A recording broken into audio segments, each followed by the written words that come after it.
नमस्कार। मैं आज एक गुजारिश करना चाहता हूं सरकार से और सभी उन लोगों से जो मदद में आगे आना चाहते हैं। हमने देखा है कि इस कोरोना की इस वेव के अंदर बहुत सारे लोगों ने, बहुत सारे परिवार वालों ने बहुत कीमती सदस्य खोए हैं। बच्चों ने अपने माँ बाप खो दिए, किसी ने अपनी माँ खो दिए 2 दिन पहले और 2 दिन बाद उनके फादर नहीं रहे। कईयों के तो दोनों माँ बाप नहीं रहे और बच्चे बहुत छोटे छोटे हैं, कोई 10 साल का, कोई 12 साल का, कोई 8 साल का। मैं हमेशा सोचता हूँ कि इनके फ्यूचर का क्या होगा।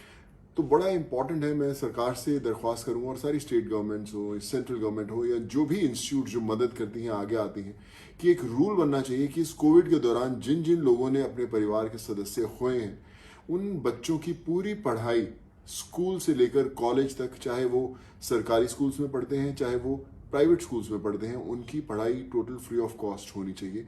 चाहे वो किसी भी स्तर पर पढ़ना चाहते हैं, इंजीनियरिंग करना चाहते हैं, मेडिकल करना चाहते हैं, कोई भी कोर्स करना चाहते हैं, उनकी पूरी पढ़ाई फ्री ऑफ कॉस्ट होनी चाहिए। ये एक रूल बनाना चाहिए ताकि वो परिवारों के वो बच्चे जिन्होंने कोविड के अंदर अपने माँ बाप को खोया है वो अपना फ्यूचर जो है सेव कर सके। और कुछ ना कुछ ऐसे रूल्स ज़रूर निकलने चाहिए कि जिन परिवारों ने ब्रेड विनर्स जो हैं वो खो दिए हैं, जो कमाई करने वाले जो लोग हैं उनके नहीं रहे, हम एक ऐसा एक सिस्टम बनाएं, एक ऐसा रूल बनाएं ताकि उन परिवारों की आगे जो ज़िंदगी है चल सके। खासकर कोविड के अंदर जो लोगों ने परिवार वाले खोए हैं उनके लिए रूल बनने बहुत ज़रूरी है। आई थिंक मैं दरख्वास्त करूंगा सब लोगों से, जो भी इन्फ्लुएंशियल लोग हैं, जो इनकी आवाज़ के अंदर वो ताकत है, प्लीज़ आगे आएँ और ये आवाज़ ज़रूर उठाएं ताकि हमारे देश में जिन लोगों ने अपने परिवार वाले खोए हैं उन्हें अपना जो भविष्य है वो अंधकार में न लगे। Thank you so much.